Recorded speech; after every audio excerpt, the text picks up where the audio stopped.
What did I learn this summer? It sounds like every grade school writing assignment given on the first day of class. I honestly came into class thinking that I knew all about communication and that this class was going to be a breeze. What I did not consider was how emotionally draining and how emotionally uplifting this class would become. I didn't think about how I would take different relationships in my life and dissect them and analyze them and how important they are in my life. I changed the way I communicated with people, starting with the first chapter. In the first chapter of the book, we talked about the different ways of communicating messages back and forth, how we receive them and how we respond to them, how we take a message and encode it for the receiver. We add words, body language, inflection, gestures, and we send that message to the receiver. They, in turn, unpack and decode that message and decipher what we're trying to tell them. We send messages to others through channels. The text of Adler in our book Interplay on page 25 defines rich messages as the abundance of nonverbal cues that add clarity to verbal messages. You can see a person's facial expressions, their posture, their body movements, listen to the tone of their voice, and hear their paralanguage. According to the same textbook on page 182, paralanguage is described as the way messages is spoken, the rate at which you speak, the tempo of what you emphasize, the volume, the pitch of your voice, and the tone and your accent all make up paralanguage. Having access to all these factors make for a rich channel for the receiver.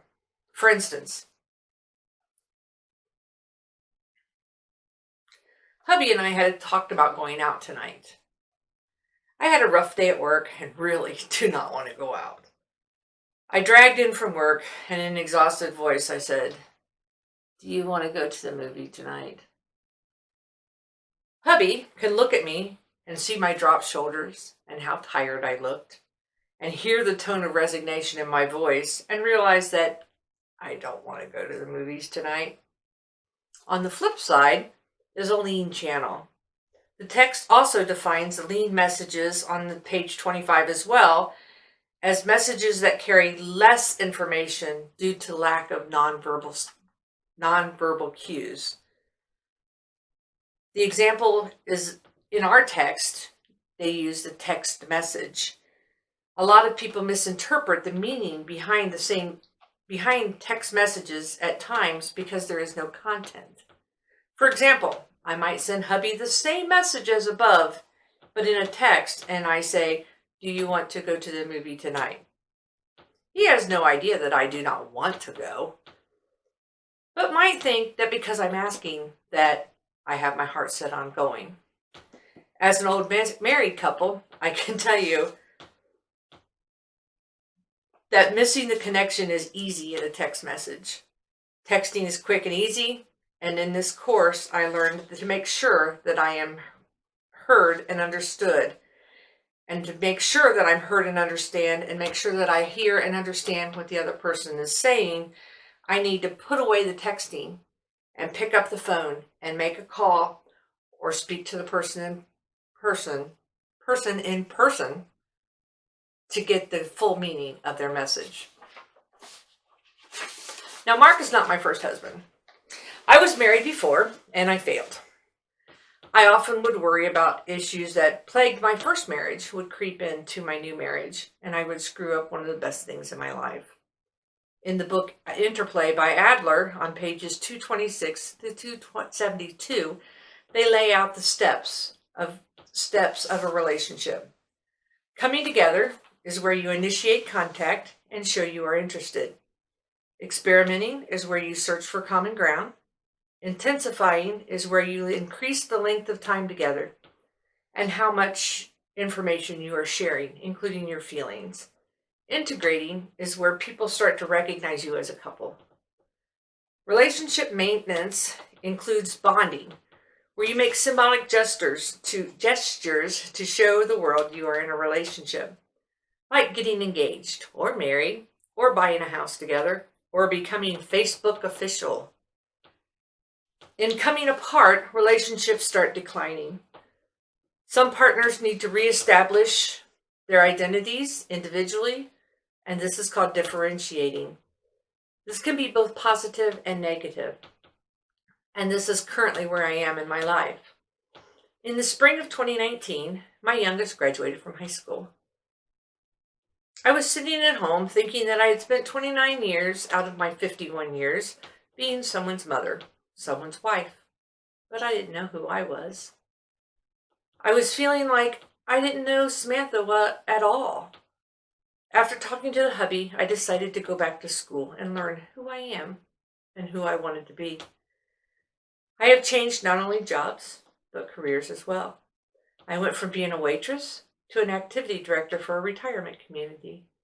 I have changed many of the things about my life, and this has resulted in hubby and I reliving some of those early steps in our relationship and getting to know each other all over again. If a relationship continues to decline, then they can go through a circumscribing stage where they start to limit their contact, and that can lead to stagnation, where people behave towards each other in familiar ways, but without any feeling. This leads to avoiding and then terminating. Those steps include a lot of excuses not to see the other person and then ultimately stepping away. I have realized that part of the struggles in my first marriage was not working together to maintain relationship communication.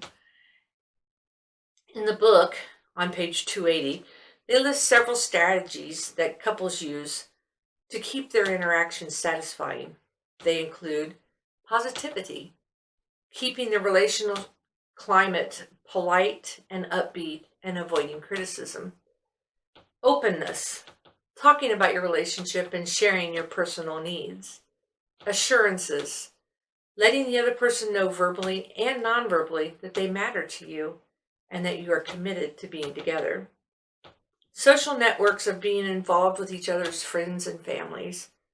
Sharing tasks of life, chores, and obligations. And this is where my first marriage failed. Mark and I, however, have made these steps a priority in our marriage. It works, but only if both parties are willing to participate. But one of the biggest impacts that this class has had on me was making my coat of arms. I printed off my coat of arms and hung a copy of it on the corkboard outside my office, as well as over my desk where I do my homework, and I carry a copy in my purse. As I sit here writing the script for this assignment, I went back and read things I had said in the discussion post and in the writing assignments. And I was reading through my coat of arms paper and I realized I had written the whole thing while referring to myself in the third person. Ethan Cross is a psychology professor at the University of Michigan, go Blue, where he runs the Emotional and Self-Control Laboratory. Cross studies the ways in which people regulate their emotions, including the handy trick of psychological distancing, taking a step back from intense anger or pain to think about a situation as an objective bystander. And I quote from Mr. Cross, "What we've learned is that language provides people with a tool to distance themselves psychologically, including language that many people use spontaneously without even thinking about. It turns out that all of us engage in what he calls third-person self-talk. When we need a little emotional or psychological boost." After I read his words, I thought about that point in my college and professional career. I was working in a nursing home, and COVID has been rough. I oversee planning activities for all the residents. We cannot have large group activities. Residents are quarantined to their hall most of the time. Mass services have been shifted to being streamed on the chapel, so they miss that community of worship. There are no visits, so they can't see their families. And I am responsible for finding ways to make them thrive when everything in their environment is causing decline.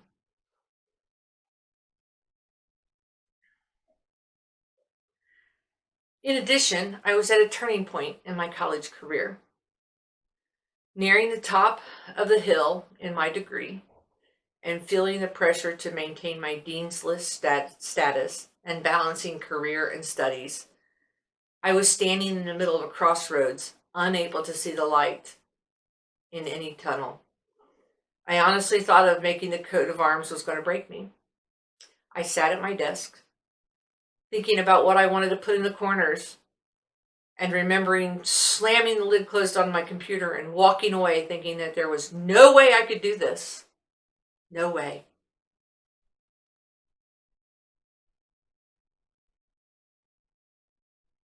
And that was my decision on what to do with school. Just walk away.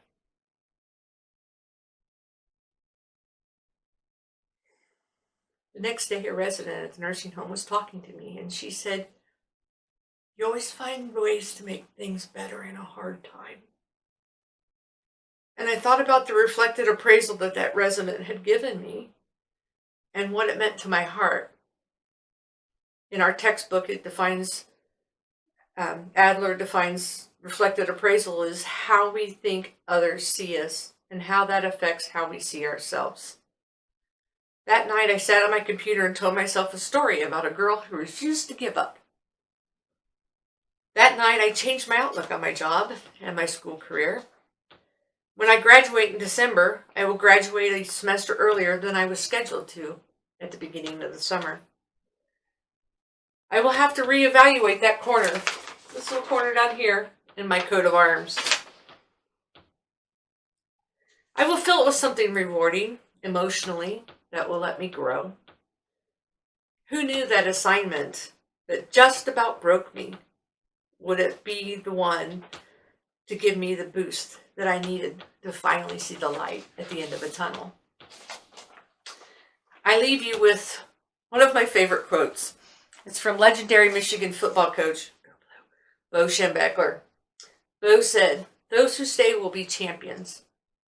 It reflects in all lessons that I take from this class. Learning to enrich the channels to make the messages hit their mark. Working on maintaining my relationships so that they too are winning. And lastly, knowing who I am and understanding the appraisal of others that can give me the boost that I desperately need. I wish you the absolute best. Stay well. Thank you.